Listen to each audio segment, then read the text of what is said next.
Today's non-CE topic is the science behind electrotherapy for muscle reeducation and will last approximately 30 to 45 minutes. It's my pleasure to introduce Karen O'Donnell, who's a clinical program consultant out of Chicago, Illinois. Turn it over to you, Karen. Okay, great. Thank you, Kelly. Okay, so as you know, we're discussing the science behind electrotherapy for muscle reeducation today.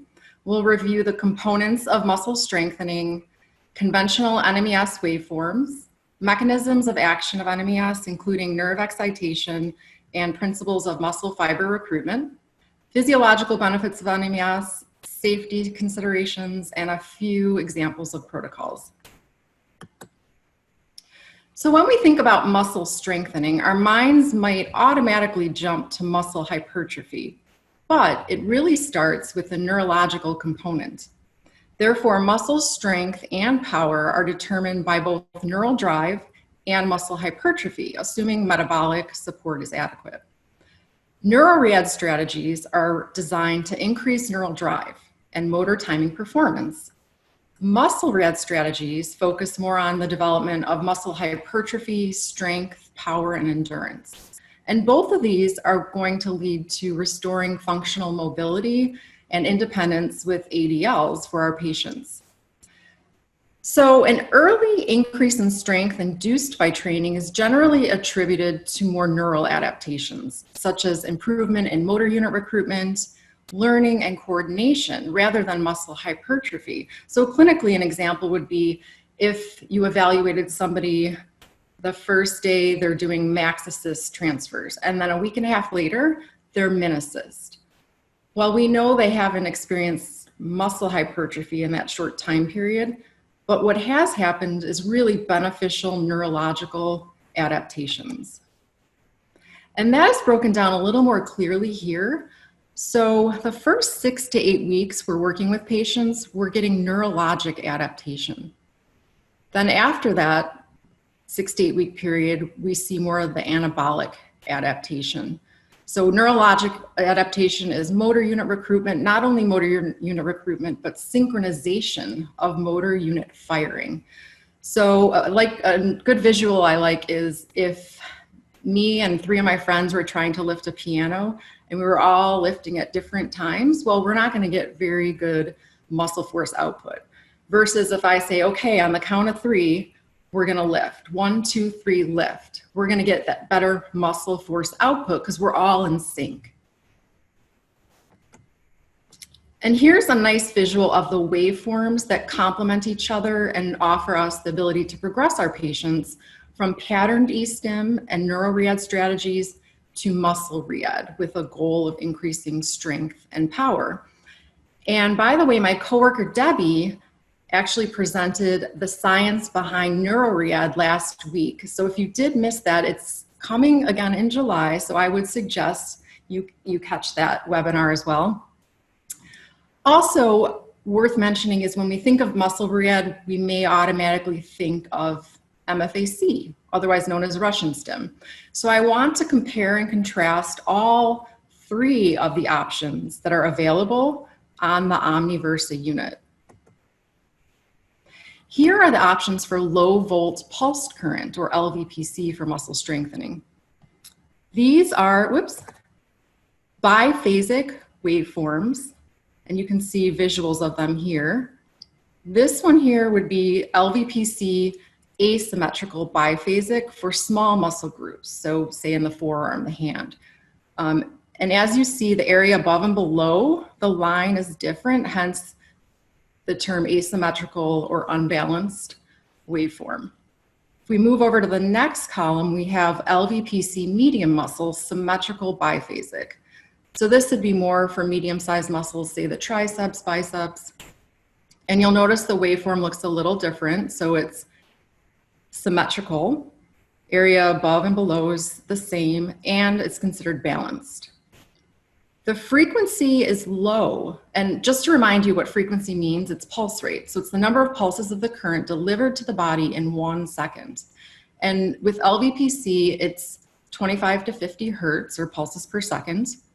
Pulse duration is the time to complete 1 cycle. So with LVPC, it's 200 to 300 microseconds. So right here, we'd be looking at pulse duration. This current is delivered superficially, so would be more appropriate for small muscle groups, even medium. And just a little trivia for you, Dr. Lucinda Baker is known for her research studies with LVPC for muscle reeducation at Rancho Los Amigos in the 1970s. So she was really the trailblazer for LVPC for muscle reeducation. And here we have MFAC. So this is our third waveform for muscle reeducation. It's also known as Russian stim. It's a sinusoidal waveform, polyphasic. So you can see it looks different than the LVPC waveforms. It is medium frequency, so it is going to penetrate deeper. So this current penetrates deep and has a greater ability to overcome resistance. It's delivered in packets or bursts of energy to make it more comfortable for the patient. So it is medium frequency, meaning 2500 hertz, but delivered in smaller packets. So 35 to 75 bursts per second. And Dr. Yakov Katz conducted extensive research using MFAC in the 1970s with Russian athletes, hence the term Russian stim. And this breaks it down a little bit further into more detail for you. So what we're looking for as far as muscle response is a moderate to strong muscle contraction, also called tetany, versus with pattern destim, it's just a twitch. And as we see illustrated here up top, you can see 2 electrodes on the forearm. We can imagine that this may be a patient who does not have active wrist extension, and we can produce it by putting a muscle read waveform on that patient. I also have a video I'm going to show you on the next slide to give you a good visualization of tetany. Mechanism of action is overload principle based on summation of motor units to achieve 30 to 80% of a max voluntary contraction. In other words, we can have our patient perform, say, an isometric quad contraction on the unaffected lower extremity, and then set the intensity of the E-stim protocol on the affected limb to get a muscle contraction, but gradually. So in the range of 30 to 80%, again, depending on patient tolerance. Now 100%, well, that would be too fatiguing. So we're gonna have it down to that 30, 80% range. Ramp time is also something to point out. So that a ramp allows the current to slowly reach max amplitude as it is delivered to the patient. Usually we'll have anywhere from a 2 to say 4 second ramp time, depending again on patient comfort. It's part of the on time of the duty cycle. So ramping stimulates normal recruitment, generating a smoother contraction and relaxation of the muscle. And duty cycle is our on-off time. So it's the ratio that represents the work to rest proportions during the treatment. A typical on-off time can be a 1 to 5 ratio. So 10 seconds on, 50 seconds off. If that's too fatiguing for your patient, you can bring it down to 5 seconds on and perhaps up the rest period to 55 seconds. Patient participation can be passive or active, performed with isometric contractions or active participation. Like in this visual here, we can imagine putting it on the patient, and every time the E-stim goes on, our patient does a wheelchair push-up. And then this brings us to a video I found on YouTube. So this is an example of a tetanic muscle contraction. So just to review what that means, it's a sustained muscle contraction evoked when the motor nerve that innervates the muscle emits action potentials at a high rate. So you can see his hand just went up without him doing it. The E-stim is evoking the muscle contraction. And it does look like it was about a 10-second contraction. So just wanted to share that with you to give you the visual of what we mean by tetany. And of course, that was a video pulled from YouTube, so it wasn't our electrodes. I'm sure you noticed. Okay, so moving on. Okay, so now we're going to review the mechanisms of action with muscle re-ed with electrotherapy. So let's first review the basics of nerve excitation. So we have sensory or afferent nerves and motor nerves that are receptive to stimulation. Superficial nerve fibers closest to the electrodes, so pretend I have a couple electrodes on the forearm, are more excitable. These are our A-beta sensory fibers for superficial touch. Also, larger diameter nerves have more myelin and ions, which offers less resistance, and their signals conduct faster. Another thing to point out to you is at rest, the nerve is relatively positively charged on the outside versus the inside. Application of the current through the electrodes causes movement of the ions, sodium and potassium, in that region, and we get a reversal of polarity. So the nerve becomes more relatively negatively charged on the outside versus the inside. And the E-stim is going to induce movement of the ions, creating a nerve depolarization. So the impulse will propagate down the nerve to ultimately facilitate a muscle contraction. The motor neuron pictured here, or A alpha, is stimulated to elicit an action potential which causes the muscle to contract. So here we're looking at the neuromuscular junction where the nerve and the muscle meet. And the muscle fibers are recruited to contract in a specific order. Depending on if it's a physiologically induced contraction versus electrically induced, muscle fiber recruitment is going to differ. So if we're looking at physiologically induced muscle contraction, we're going back to the Henneman size principle. So for example, that's me, say, going from sit to stand right now. My small type 1 diameter slow twitch fibers are recruited first. These generate low force contractions and are fatigue and atrophy resistant. Only our body uses type 2 when forces are needed, or high forces, excuse me, are needed. So as we need more strength and power, as the task becomes more demanding, then those type 2s are going to kick in. And really, this is the way the body tries to minimize fatigue. Now, if we look at electrically induced muscle contraction, it's directly opposite. We get our type 2 large diameter fast twitch fibers recruited first. And remember, these are our strong, fast twitch fibers. So they generate strong, fast contractions and fatigue quickly. And these fibers also atrophy rapidly with disuse atrophy and sadly with aging once we hit 30.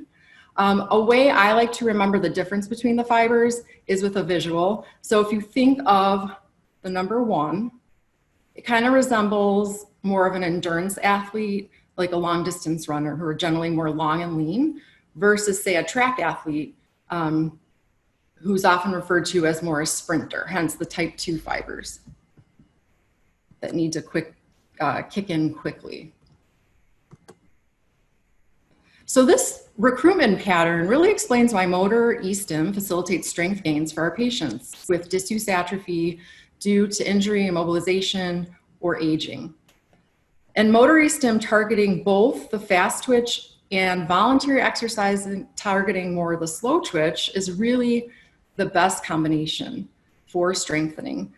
So this mechanism of action of the type 2s being recruited by E-stim could be why we choose to use E-stim on our patients with disuse atrophy to allow them to make strength gains more readily. Now let's consider some physiological benefits of muscle re-ed with electrotherapy. And I feel like this physiology is really interesting, and it's really helped me to understand the evidence and why it's such a critical component to include in a patient's care plan. And I hope that after reviewing the physiological benefits with some research studies today that I'll be sharing with you, you will have a new appreciation for using E-stim on your patients.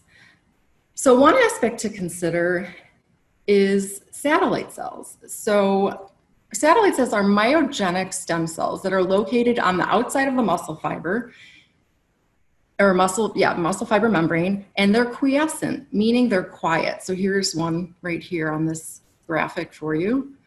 During the body's repair recovery mode after damage to the muscle fiber, the cells activate. So they kind of wake up and eventually fuse and increase the diameter of the muscle fiber to stimulate its healing. And satellite cells donate their micronuclei, as you can see here, and proliferate. An NMES can actually invoke the action of the satellite cells to begin the healing process and prevent apoptosis or cell death that occurs with disuse atrophy. For example, in the DeFilippo study from 2017 in the Journal of Applied Physiology, NMES 3 times a week for 8 weeks to 12 healthy elderly male subjects with a mean age of 69. And they found it resulted in increased fusion of satellite cells. So this is actually an illustration from the study showing you results of needle biopsies of the subjects' quads. And you can see here the blue dots. So those are the satellite cells. So we can see the proliferation and the increase in cross-sectional area of the muscle fiber. Another finding is that NMES, again from the same study, can also help with generating maximal voluntary contraction, meaning improved muscle force output. And they also, interestingly, looked at 2 outcome measures in this study. So if we look at the chart here, first we'll talk about max voluntary contraction. So that improved in the group that received NMES pretty significantly. And if you look in the control group, their max voluntary contraction of the quads actually decreased. The 5 times sit to stand was included as an outcome measure. So that's how many sit to stands, they do 5 sit to stands and they're timed. So their time actually decreased and improved, indicating better leg strength. The tug was also included, the timed up and go, which is looking at gait speed. That's huge because it's the 6 vital signs, so it predicts fall risk, how long one will live, what setting they may end up in, independent living versus in a skilled nursing facility. And that improved in the group with NMES. They had improved gait speed, hence decreased fall risk. If we look at the control group, their gait speed actually got slower. So pretty interesting. Overall, the results here are pretty impressive, I would say, for the folks who took part in the study. Another aspect to consider is the functioning of our cells, our muscle cells, as far as muscle oxidative capacity.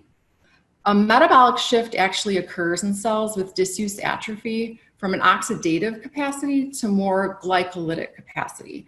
So in the absence of oxygen, we don't have the Krebs cycle working like down here in this illustration.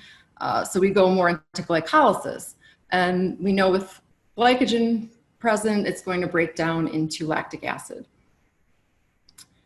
So basically, they're not able to use their muscle cells to their full function. What they found in the Cillin study is after 6 weeks of NMES application, there were significant increases in oxidative enzyme activity, facilitating fatigue resistance or endurance, decreased glycolytic enzymes, and improved functional exercise capacity.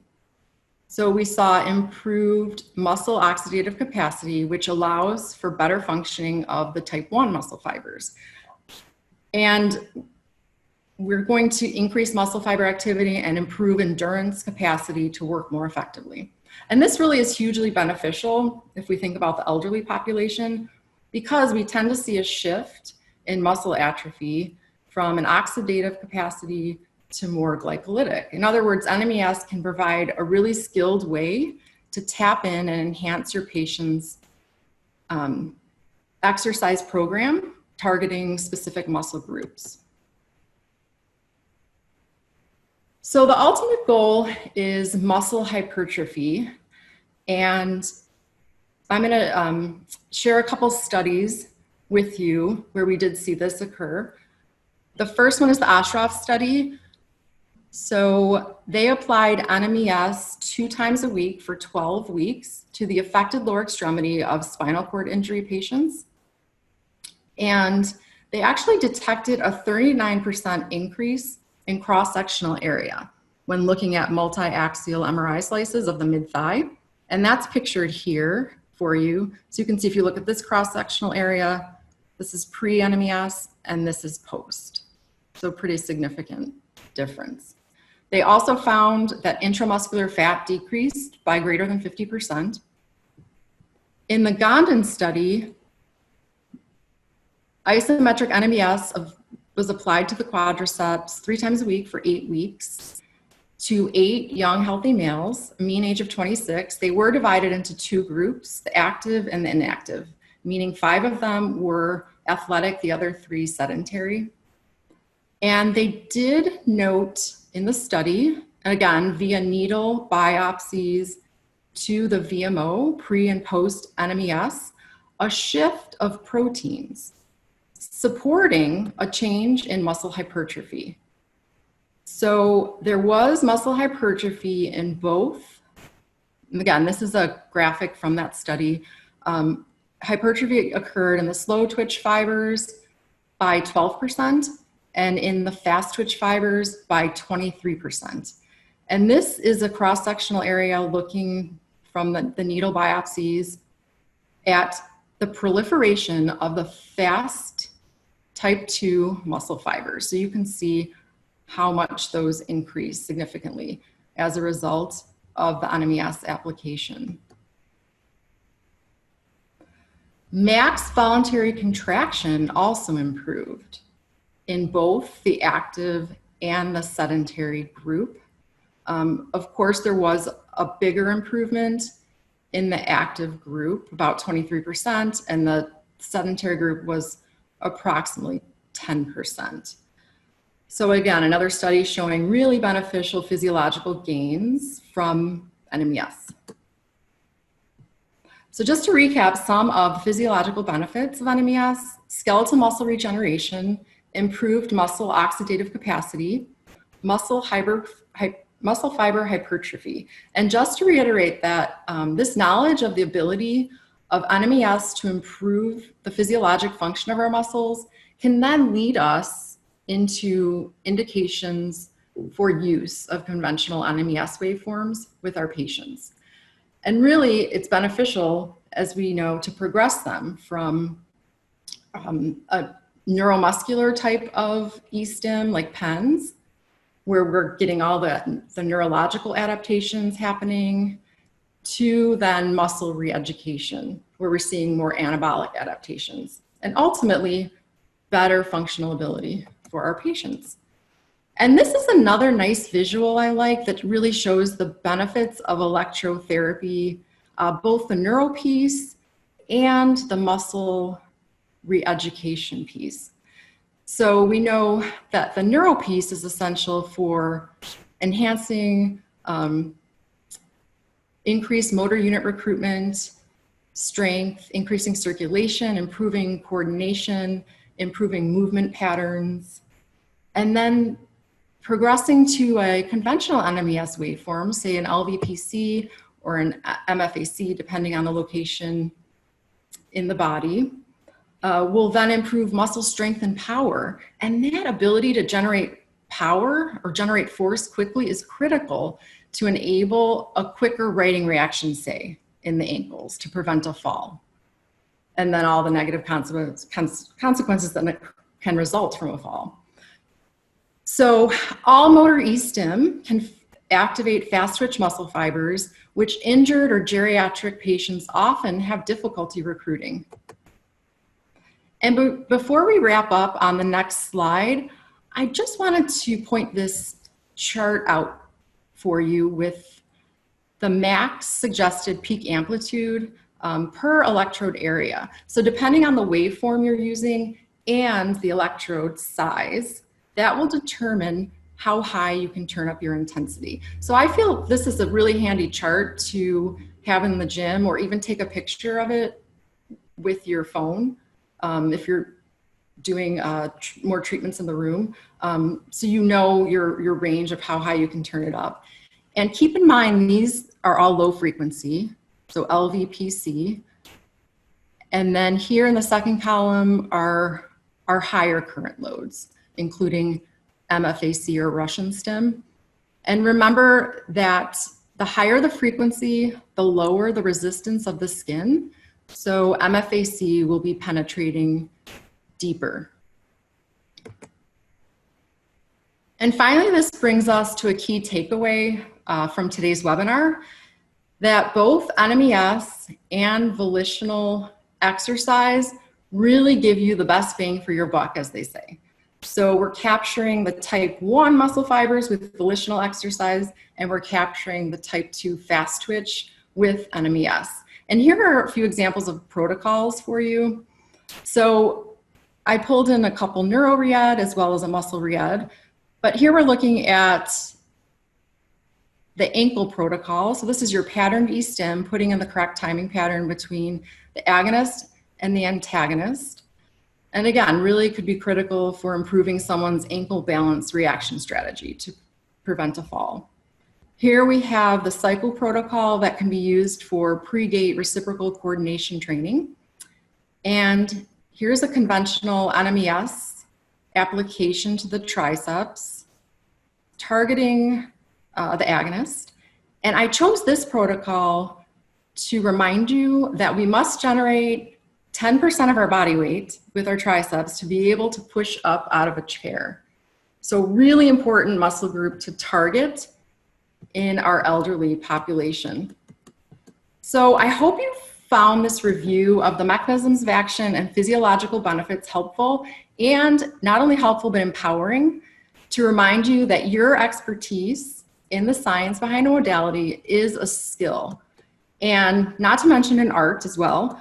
So just as a physician is the only one who can dose and prescribe medication for his patient properly, we are the only ones who are able to dose and prescribe a modality to lead our patients towards better function and overall better quality of life.